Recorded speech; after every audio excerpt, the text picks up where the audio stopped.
the grumpy Mafia boss who becomes soft for the shy black nurse. Nadia's breath shakes as she struggles against the ropes cutting into her wrists. The basement is cold, the concrete floor damp beneath her torn Hello Kitty scrubs. Antonio Calabrese stands a few feet away, holding a gun steady, his expression flat. She forces her voice not to break. "You made a mistake," she says. "You took the only thing in the world he cares about." Antonio's grip tightens, but her words land. Because everyone in Chicago knows exactly who she means. For a moment, the scene flickers in her mind. Dominic Costello in the hospital corridor months ago. 6'3", broad shoulders beneath a tailored black suit, eyes like winter. A man feared by everyone who spoke his name. Yet he stood frozen the first time he saw her. This small black trauma nurse with soft eyes, natural hair pulled into a neat bun, and a calm that reached straight through the armor he'd lived behind for 20 years. Something inside him shifted that day, quietly but completely.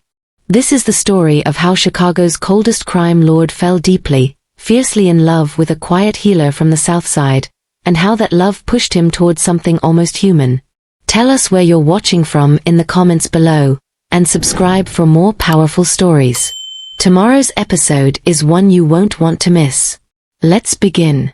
Dominic Costello ruled Chicago's West Loop and Gold Coast with a reputation that needed no exaggeration. People called him the Frost, not because he wanted attention, but because every man who crossed him ended up wishing he'd never been born. His headquarters sat inside a warehouse marked as an Italian import company, complete with friendly signage and perfect paperwork. Anyone passing by would think it was harmless. Those who knew the truth kept their distance. Inside, the atmosphere shifted the moment he walked in.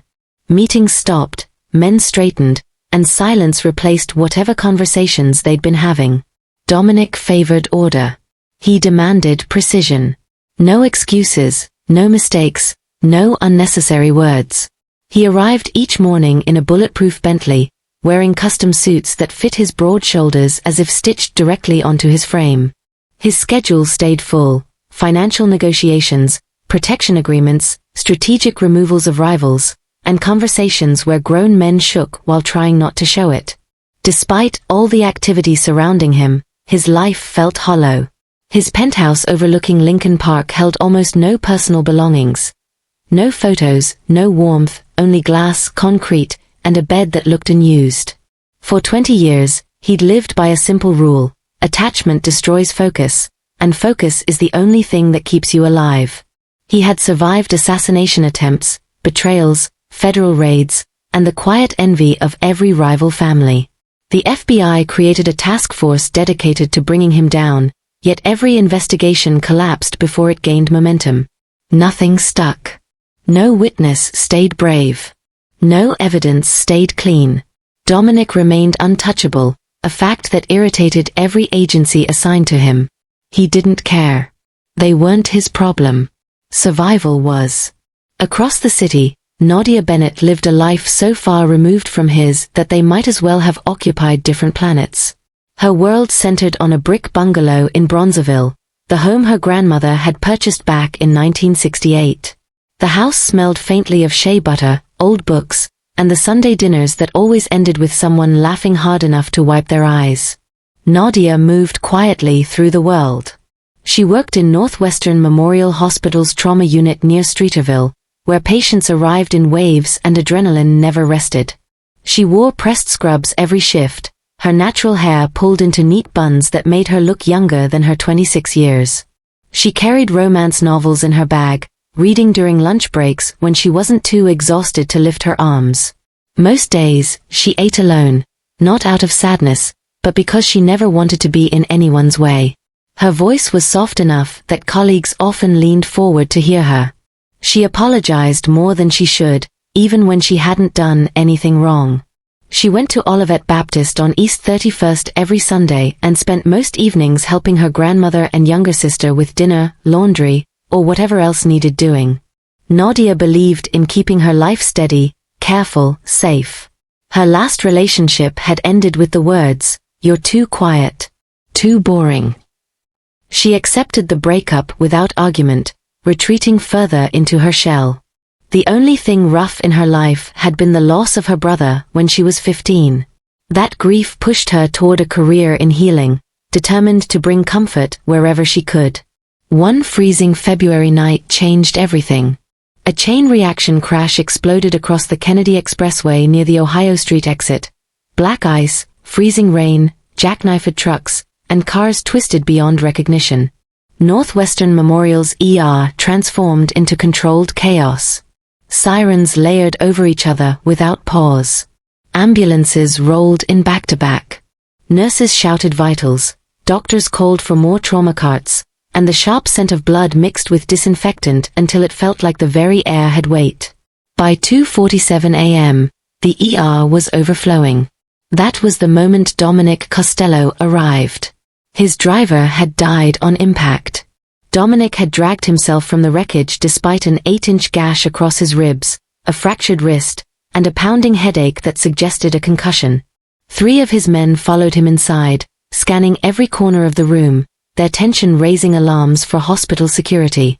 Dominic refused treatment, pushing away anyone who approached him. He barked orders, cursed under his breath, and tried to stand upright even as blood soaked through his torn shirt. Nurses avoided him. Doctors avoided him. Even the security guards hesitated. Nadia stepped out of Trauma Bay 4 just as Dominic snapped at a resident who tried to guide him to a bed.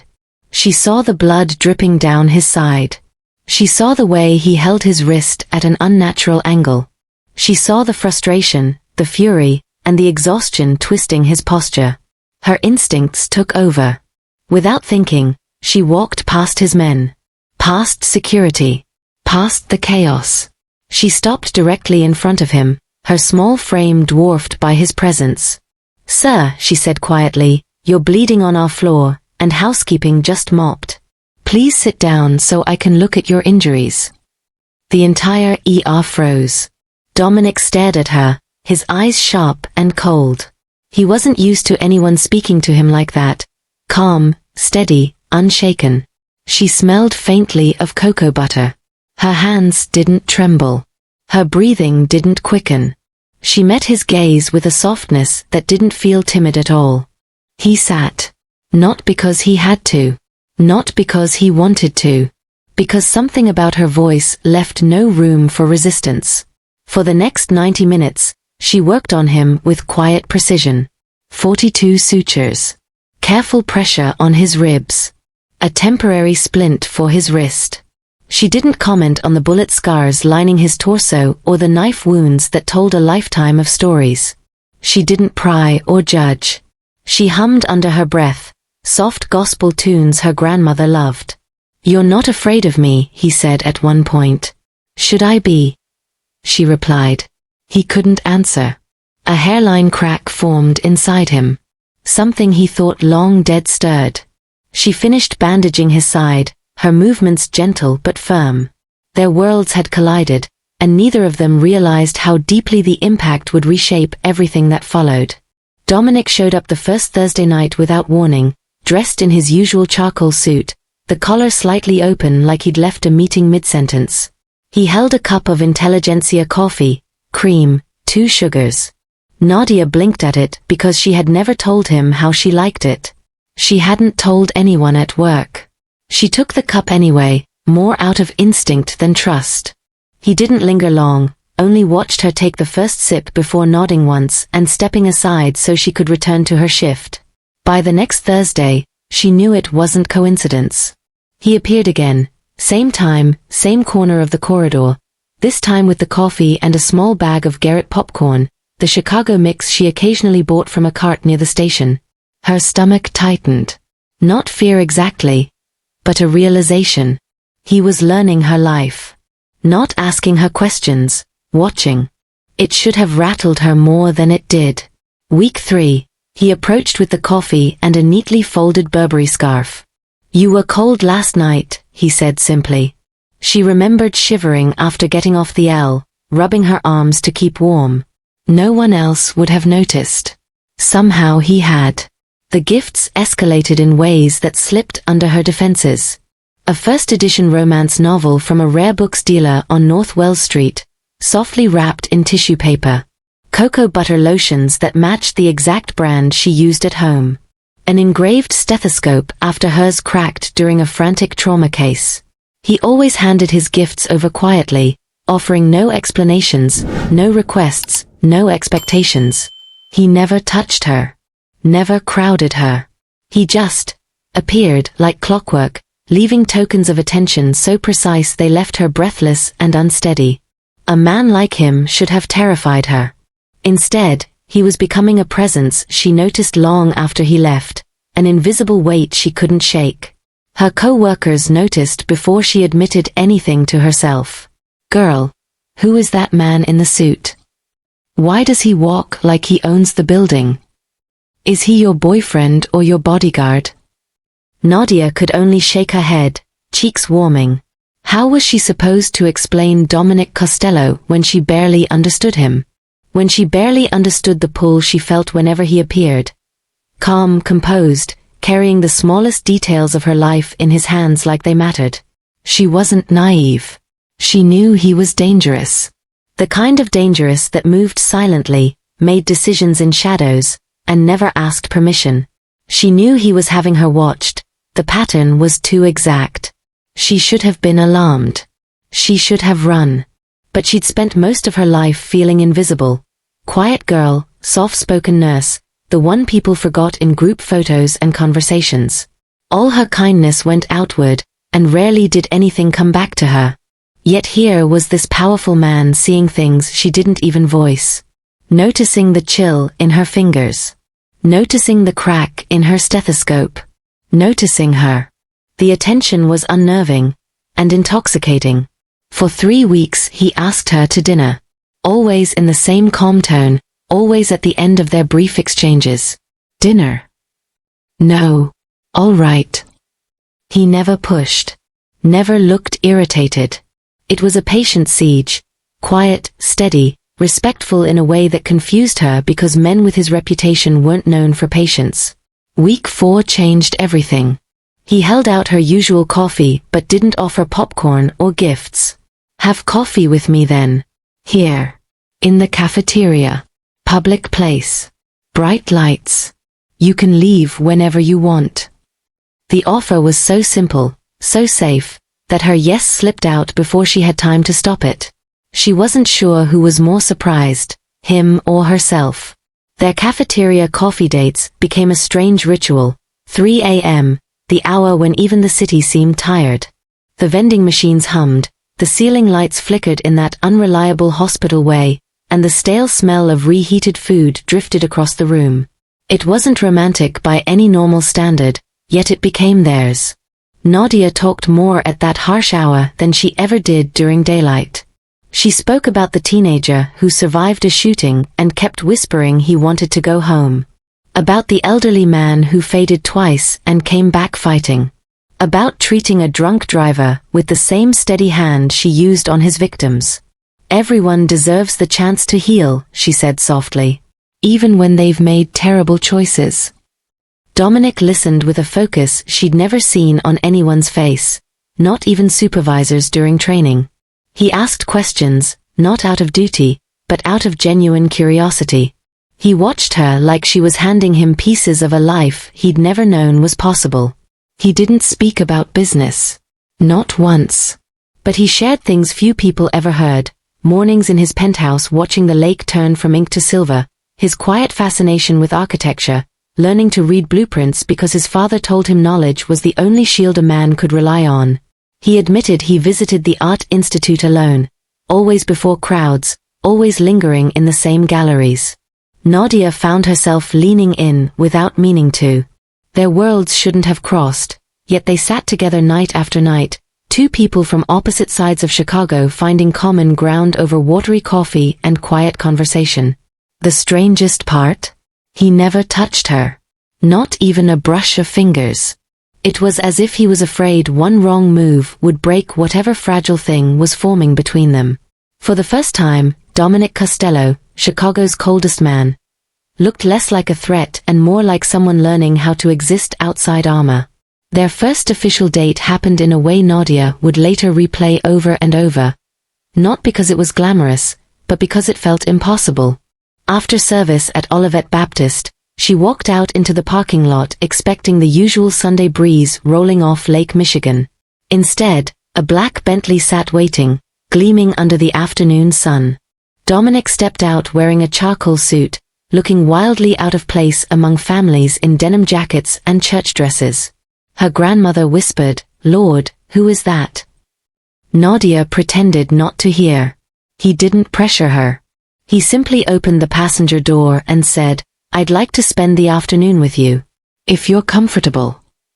She surprised herself with her yes. At the Art Institute, he moved through the galleries like someone who had been visiting for years. His voice softened when he pointed out brushstrokes, color choices, sculpted details.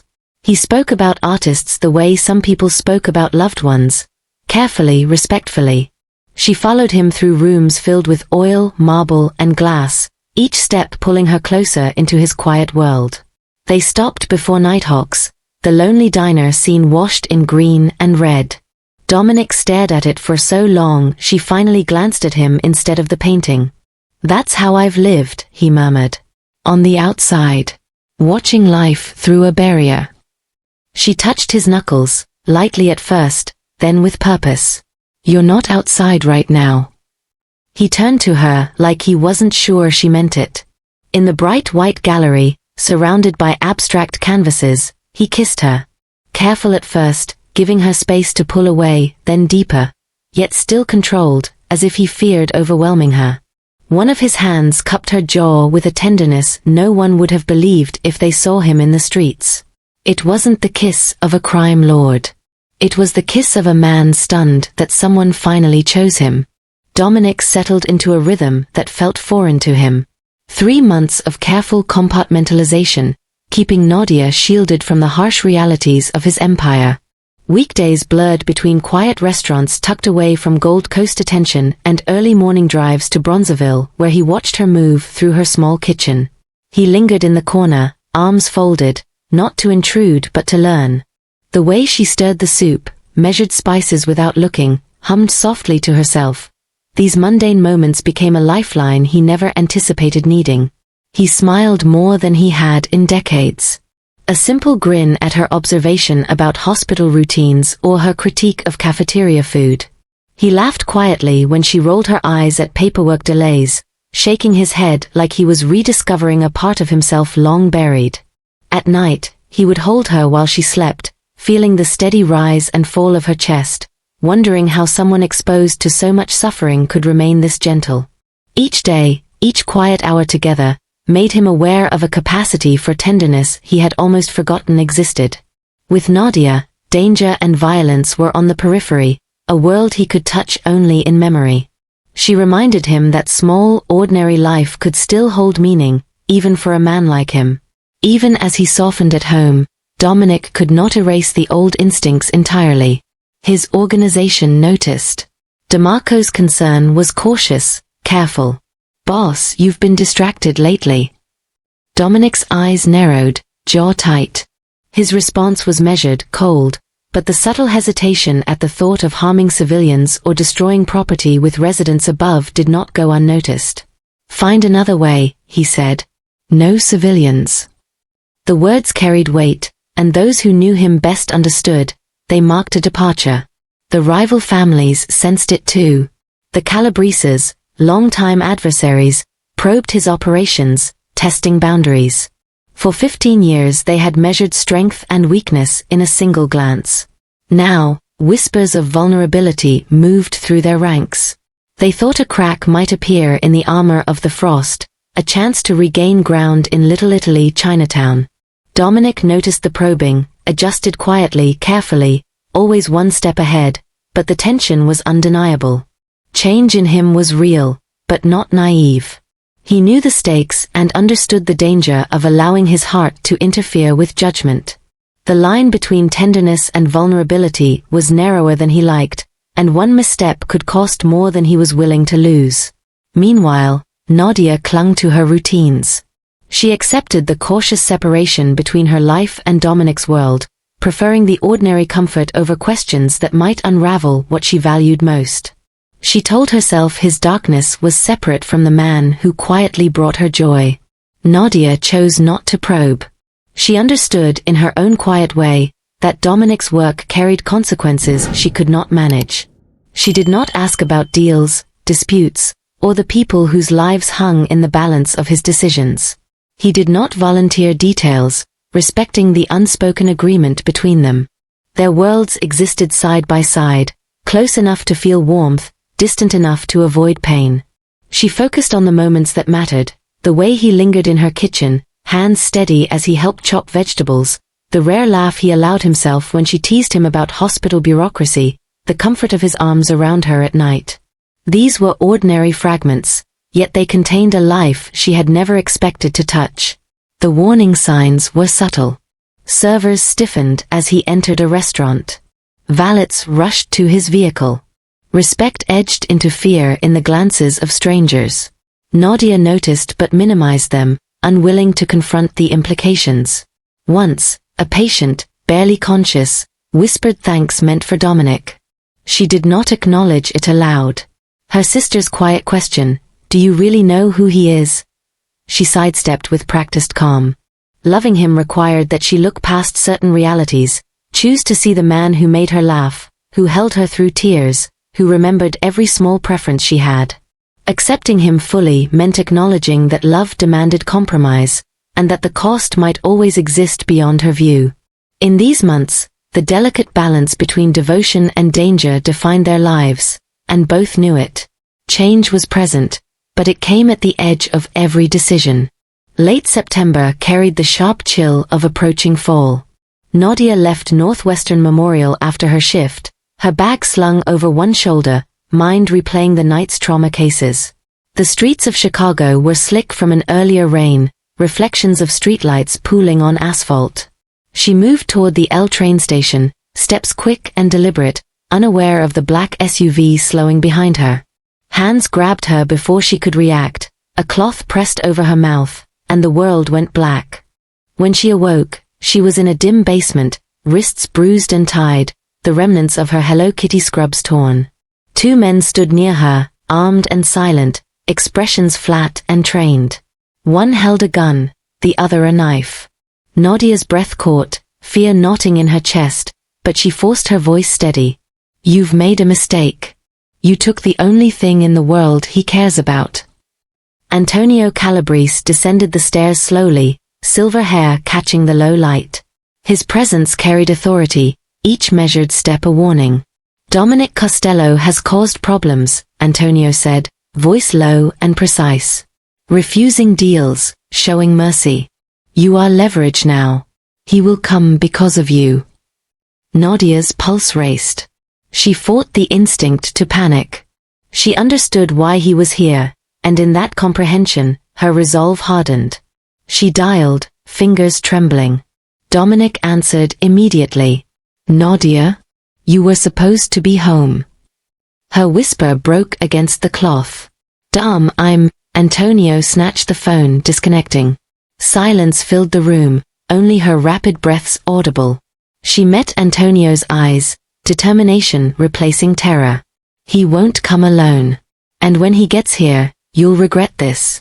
You've never met anyone who loves someone the way Dominic loves me." Outside, Dominic mobilized with terrifying efficiency. 20 men, 3 armored vehicles, a citywide search unfolding with a singular goal. His jaw set, hands tight on the wheel. DeMarco warned, "Boss, it could be a trap." "I don't care," Dominic said. "She's in there." At the warehouse in Bridgeport, the operation unfolded like clockwork. Each door breached, each corridor cleared with calculated precision. Dominic led, moving past the bodies of guards with controlled fury, the frost fully returned. Gunfire echoed, cordite stinging the air, and every step brought him closer to her. Finally, the basement. Nadia sat, restrained but unharmed, Antonio holding a gun to her head. Dominic froze just beyond reach, gaze locked with hers. The absence of mercy in his eyes was clear, yet beneath it burned a love impossible to contain. Calm, unflinching, he spoke, "You can kill her. But you'll be dead half a second later. Every member of your organization gone." Antonio hesitated. The threat was absolute, undeniable. Dominic continued, voice steady and measured. 72 hours. Leave Chicago, liquidate holdings, survive. Refuse, and we find out how much blood this basement can hold. The standoff stretched, tense and deliberate. Antonio lowered the gun, understanding defeat not through force but through the unshakable devotion of a man protecting what mattered most.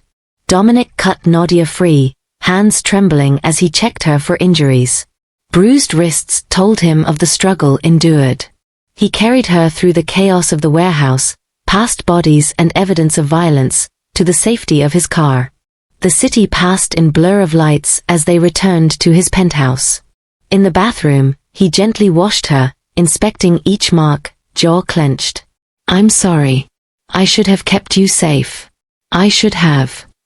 She interrupted, voice soft but firm. "Stop. You saved me." Dominic's hands shook. "I endangered you just by existing in your life." Nadia let the tension slide from her body, pressing close to him. "You brought me back." The weight of his responsibilities, his empire, and the life he had built pressed against him. Yet in that moment, all that mattered was that she was alive, unharmed, and theirs. The frost, unyielding for decades, had a reason to feel, to fear, to protect. Not power, not territory, but love. Dominic's convoy slowed to a near stop on Ashland Street. The night was cold, the warehouse looming ahead like a black wound in the industrial rail yards. 20 men moved with precision, weapons ready, every step calculated. Dominic's eyes were fixed on the building. He did not speak, he did not hesitate. DeMarco's hand brushed his shoulder, a silent reminder of the plan, and Dominic simply nodded. The team struck from 3 points simultaneously. Power went out, plunging the warehouse into darkness except for the occasional sparks from broken overhead lights.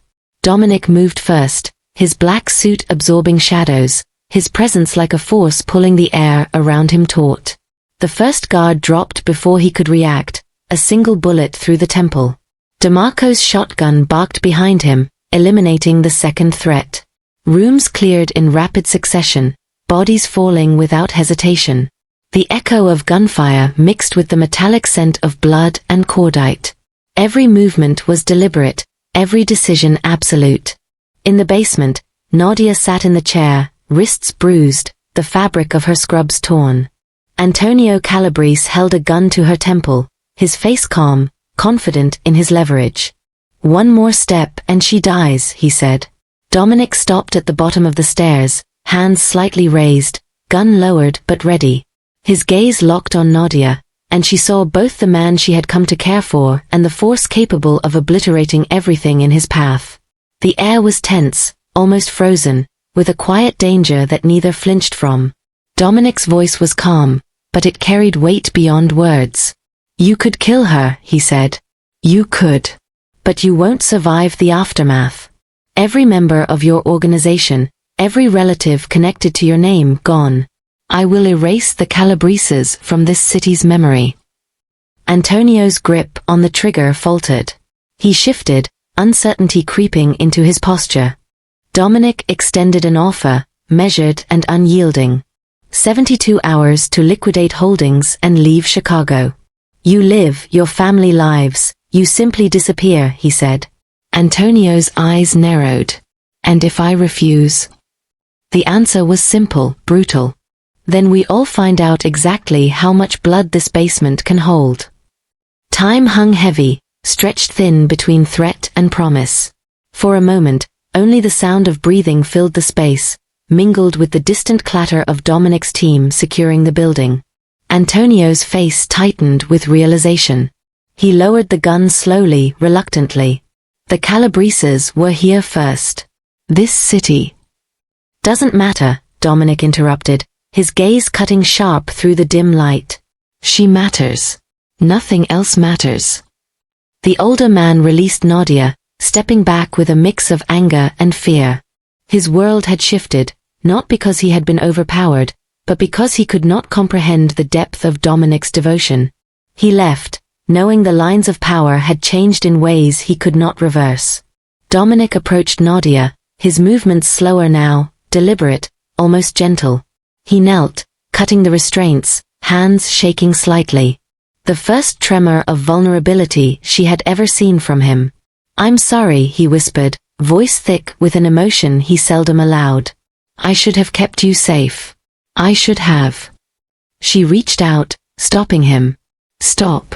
You saved me," she said firmly.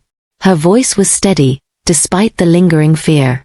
His jaw clenched, teeth grinding audibly as he wrestled with the knowledge that her life had been placed in danger simply by existing in his world.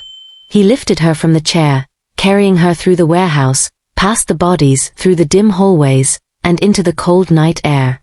The drive back to Lincoln Park was silent, punctuated only by the soft hum of the engine and the tension that still gripped his hands around the steering wheel. In his penthouse, he guided her into the bathroom, where warm water ran over her skin. Every bruise and cut was examined with careful, trembling hands. He washed away the grime of the ordeal, his fingers tracing the tender skin of her wrists, his face taut with guilt and fear. "I endangered you just by existing in your life," he said, voice breaking, a rare crack in his armor. Nadia met his gaze. "You didn't endanger me. You saved me," she replied, grounding him in a reality that neither bullets nor threats could alter. For the first time, Dominic allowed himself to feel the full weight of what he would do for her, the absolute necessity of her safety, the cost of loving her without reservation. The rescue was complete, but the aftermath had just begun. The warehouse had been cleared, enemies neutralized or fleeing. Dominic's control was absolute, yet his mind remained focused on the fragile, trembling figure in his arms.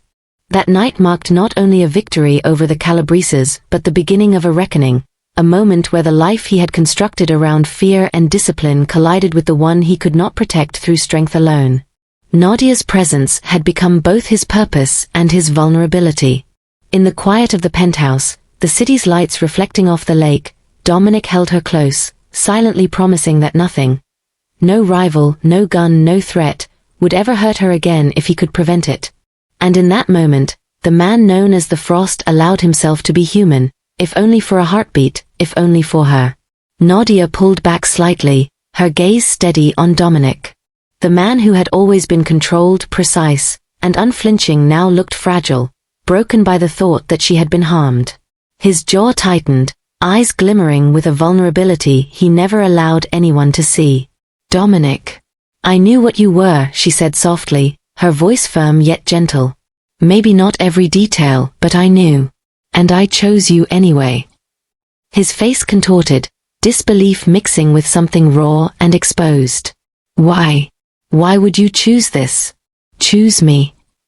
His voice was nearly a whisper, thick with emotion. Nadia stepped closer, lifting a hand to rest against his chest. "Because underneath all of it," she said, "I see who you really are. Not the Frost. Not the man the world fears. The man who spends hours at the Art Institute studying brushstrokes and light. The man who brings me coffee, learns my favorite books, and made my grandmother's pound cake recipe just to see me smile. That's the man I love." For the first time, the word came out between them, unguarded and undeniable. Dominic's eyes widened, disbelief giving way to an overwhelming need. He pressed his lips to hers with a force that was urgent, desperate, as if the world could end and he needed to anchor himself to her. The kiss deepened, spilling into everything he had kept locked away, pain, longing, and the silent weight of years built on control and violence. They moved together across the marble floor of the penthouse, bodies seeking each other with a hunger that was both physical and emotional. Dominic's hands traced her form, memorizing the curves, the small details that confirmed her survival, her presence, her reality. Her hands clutched his back, nails pressing into the fabric of his suit, her voice calling his name like a lifeline, breaking through walls he had built over decades. When they finally collapsed into his bed, the city lights glittering through the wide windows, the intimacy deepened beyond the physical. Dominic lay beside her, his arms tight around her, heart exposed. Nadia traced the lines of his face, the scars that marked both history and survival, understanding the cost of loving a man whose life had been shaped by fear and power. He let her see the boy beneath the killer, the man who had learned to survive at all costs, and in return, she understood the full weight of what it meant to give herself to him. Hours passed in quiet conversation, touches, and shared breath. Eventually, Nadia turned toward him, her voice trembling with thoughtfulness. "What happens now?" she asked. There was no fear in her eyes, only clarity.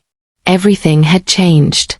They could not return to the carefully constructed bubble of normalcy, pretending the world outside the penthouse did not exist. She had seen the danger, felt the consequences, and still, she chose to stay. Dominic's hands tightened around hers, a flicker of pain in his eyes. "I could let you go," he said, voice low. "If it means your safety, I can let you walk away from this life. But I cannot lie to myself, I would be destroyed if you left." Nadia's grip remained firm. "I am staying. Eyes open this time. No more ignoring what it is to be with you. No illusions. Only this truth." He exhaled slowly, acceptance settling over him. "I can't just leave the organization," he admitted, the words rough against his teeth. "Vacuum left by my absence would drown the city in blood. But I can change how it operates. Draw lines I never drew before, reduce harm, take the first careful steps toward something closer to what you deserve. Someone worthy of your love." Nadia nodded, understanding fully. She could not fix him. She could not erase the past or transform the choices he had made. Her influence could guide, set boundaries, illuminate paths he might not have considered. But the decisions, the actions, the consequences, would always be his. And she could love him within that framework. That acceptance did not weaken her. It was the acknowledgement of reality and the courage to remain. They remained there, silent for a moment, holding each other in the quiet aftermath of violence and truth. The city outside continued its rhythm, Chicago's lights flickering, distant traffic humming, but inside, a different rhythm had begun. Dominic's heartbeat slowed gradually, his body finally allowing a release from the tension that had defined him. Nadia's hand rested over his chest, feeling the scars and muscles beneath, a quiet symbol of trust and mutual survival. "This changes everything," Dominic whispered, almost to himself. Nadia smiled faintly, leaning closer. "Yes. And we accept it. Together. No illusions, no pretending. Only what we choose to make of it." For the first time, Dominic allowed himself to envision a future beyond fear, beyond domination, a life where the man he was could evolve without abandoning who he had become. Nadia remained his anchor, not a savior, not a shield, but a partner in the careful navigation of love and consequence. And in that shared understanding, the foundation of something enduring was quietly laid, a bond tempered by danger, strengthened by honesty, and unbreakable in its commitment to one another. Dominic had returned to the office one morning with a quiet determination, the kind that carried weight even when unspoken. He called a meeting of his lieutenants in the Pilsen Railyard's warehouse, the raw concrete and exposed beams framing the gravity of the moment. "I am still the same man," he began, his voice calm but absolute. "Cross me, and you'll die the same as always. But the way we operate is changing. Jobs targeting civilians, operations near schools, anything that endangers innocent lives, those are off the table. Anyone who cannot live with that can leave now." 3 men rose immediately, faces tight with frustration and disbelief. Dominic didn't flinch. 5 more lingered uncertainly, then made their choice and walked toward the open steel doors. The remaining men stayed, a mixture of loyalty, fear, and respect keeping them silent. Even softened, Dominic Costello commanded more authority than any alternative. He had drawn lines he had never drawn before, and his organization would have to follow or disappear. Meanwhile, Nadia insisted on maintaining her independence. She returned to Northwestern Memorial, pushing back against the instinctive fear Dominic tried to impose. Negotiating a single, discreet security presence, she refused to let her life shrink to his concern alone. Their first real confrontation came quietly, heated in the living room of his penthouse. "You don't get to control my whole life," she shouted, voice shaking with determination. Dominic, anger and worry combined, countered, "I'm trying to keep you alive. And I'm trying to keep being me." She shot back. "I won't become a prisoner just because you're afraid." They found compromise in distance and structure. Security monitored discreetly. Check-ins were scheduled, but her work continued uninterrupted. Nadia kept her grandmother's house in Bronzeville, visiting weekly, and gradually moved into Dominic's penthouse while maintaining her own routines. The ripple effects of Dominic's transformation extended far beyond their personal lives. Using his wealth with purpose, he anonymously donated to Northwestern Memorial's Trauma Center, funded neighborhood health clinics in underserved areas, and established scholarships for aspiring nurses.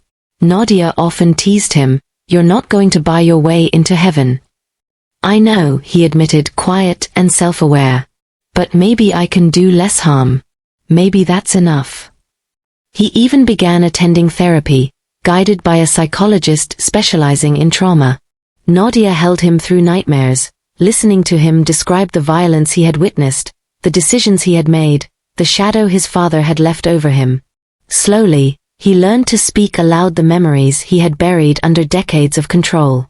Their growth was mutual. Dominic reminded Nadia that her quietness was not weakness, that her compassion was an active, courageous choice.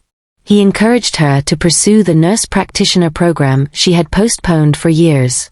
When an administrator attempted to block her progress, Dominic addressed the situation discreetly and effectively, ensuring her advancement without spectacle. When Nadia's younger sister became involved with an abusive boyfriend, Dominic confronted the man directly, leaving him pale and shaken. He helped her sister relocate to a new apartment with upgraded security and a restraining order that would actually be enforced. Nadia sighed once, watching him arrange the last details. "You can't solve every problem with intimidation," she said, voice gentle but firm. "No," Dominic replied with a small smile, leaning closer. "But I can solve that one." Together, they navigated the blurred lines between his past and her moral clarity, between violence and protection, between power and love. Nadia remained committed to her own identity, never allowing Dominic's world to consume her, while he adjusted his empire and himself around the possibility of a life that included her. This period was not without tension, but it was constructive. Arguments were loud but finite. Compromises were reached, each a step toward trust and understanding. Dominic's reputation as the Frost softened in unexpected ways, not in fear or weakness, but in control guided by restraint and conscience. The city still feared him, but those closest to him observed a man capable of both discipline and humanity, capable of love that did not diminish his authority, but refined it. In these months, their connection deepened. Dinner conversations evolved beyond the banalities of work and survival into reflections on patience, neighbors, small triumphs, and defeats. Nights in the penthouse blended with weekends in Bronzeville. Dominic's hands, once instruments of enforcement, became tools for comfort, for guiding Nadia, for holding her through uncertainty and fear. Nadia's steady presence reminded him that strength could coexist with tenderness, that loyalty could coexist with respect, and that influence could coexist with humility. By the end of this phase, they had created a delicate equilibrium. Dominic operated his empire with sharper boundaries, both protecting and limiting himself. Nadia preserved her independence and professional identity while remaining deeply entwined in the personal life of the man she loved. Each decision, each action, reinforced the commitment they had made to each other. Not blind devotion, but deliberate choice, carefully constructed amidst a world that demanded vigilance. In the quiet moments, when Chicago's lights flickered beneath the winter sky, Dominic would look at Nadia and remember the first time she treated him as more than the Frost, the first time she refused to be intimidated by his reputation, the first time she challenged him to be someone better. And he would know without question that this transformation was not just for the city, or the organization, or even for himself. It was for her, and through her, for the possibility of a life that was larger than fear. 2 years after they first met, Dominic led Nadia into the modern wing of the Art Institute. The gallery was quiet, nearly empty, with abstract paintings reflecting in the polished floor. Here, in front of the same works that had witnessed their first kiss, he knelt. Nadia's hands trembled as he offered a ring, perfectly understated yet luxurious, more than a year's salary at her hospital, yet somehow exactly right. Tears streamed down her face as she whispered yes, the weight of the moment carrying the history of their entire journey. Returning to this gallery was more than symbolic. It was the circle completed, from that first spark to a promise of a shared future. Their wedding was modest, held at Olivet Baptist Church on East 31st Street. Nadia's grandmother sat in the front pew, weeping quietly. Dominic's associates filled the back rows, stiff and unfamiliar in a house of worship. The pastor, seeing the tension and history behind both families, met Dominic's gaze.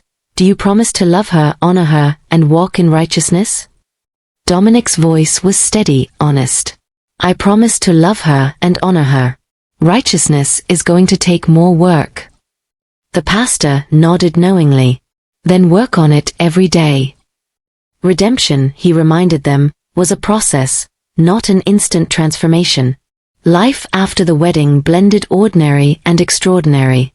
Nadia continued nursing, rising to head of trauma services at Northwestern Memorial.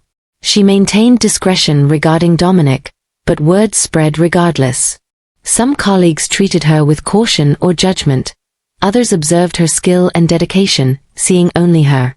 One night, a young gang member arrived with a gunshot wound. In his final moments, he whispered, "Tell Costello, we're even now. For his mercy." Nadia learned afterward that Dominic had spared the boy's cousin in a prior conflict, choosing negotiation over retribution. These subtle, quiet acts of change rippled through the city in ways neither of them could fully track. Their reality remained complex. Dominic still ran the organization, making decisions that occasionally kept Nadia awake at night. She accepted a form of willful blindness, understanding that complete transparency would not protect her. Yet the nature of his business had shifted, less violence, more calculated white-collar operations, and a slow decades-long transition toward legitimacy. The work was incremental, messy, and far from clean, but the trajectory was undeniable. Nadia adapted, learning to navigate the shades of gray that now defined her life. Morality was no longer neat or clear-cut. Love was not simply passion or safety. It was an ongoing choice, a deliberate decision to stay, to work through conflict, to compromise, and to grow together despite the constant presence of danger. Each day required vigilance, patience, and courage from both of them. They continued to carve out moments of intimacy and normalcy. Weekends included quiet breakfasts at Bronzeville diners or art-filled afternoons in the city, balancing Dominic's public influence with private gentleness. Nights in the penthouse were filled with conversations about the future, small acts of care, and shared laughter that lingered in the spaces between their responsibilities. This life was not a fairy tale with a perfectly clean ending. Dominic would never be a conventionally good man. Yet he could be better, reducing harm where he once caused it without thought. Change did not erase his past. It reshaped the present and influenced the future in subtle, meaningful ways. Nadia's expectations had shifted as well. She had let go of the idea of a simple, predictable life and embraced a relationship defined by both risk and depth. Together, they learned that love can transform without erasing history, that patience and courage can thaw even the most frozen heart. The final truth of their story was that transformation is possible, but never complete or absolute. Incremental steps, deliberate choices, and shared commitment created a life that was richer, fuller, and far more human than either could have anticipated alone. Dominic had become a man capable of both power and compassion, while Nadia had become someone who could love boldly, without illusion, and with full acknowledgement of the costs. They discovered that staying together was not a surrender to circumstance, but an embrace of intentional effort. Daily choices, ongoing conversation, and mutual respect formed the foundation of their shared life. Each challenge was met with negotiation and compromise, each success quietly celebrated. Their love was neither naive nor effortless. It was deliberate, intricate, and evolving, proving that enduring relationships require more than passion. They require conscious care and understanding. As the skyline of Chicago shimmered at night, they would often stand together by the windows of the penthouse, the city below reflecting their complicated, intertwined lives. The view reminded them that their journey had never been straightforward, that choices carried weight, and that true love demands resilience. Dominic's hand found Nadia's, the scars on his knuckles pressing gently against her skin, a quiet testament to the battles fought, both within and around them. In the end, the story offered this enduring truth: the past shapes us, but it does not imprison us. Transformation is not perfect or complete. It is incremental, sometimes painful, and always deliberate. Love is not simple or neat. It is a choice made each day, in both ordinary and extraordinary moments. Dominic and Nadia had discovered that the right choice is often the most complicated one, and yet it can be the one that matters most. If this story moved you, hit that subscribe button and let us know in the comments where you're watching from. Your support helps us continue bringing powerful stories like this to life. Tell us what you think. Can people truly change? Can love really transform us? We want to hear your thoughts. Don't forget to turn on notifications because more incredible stories are on the way.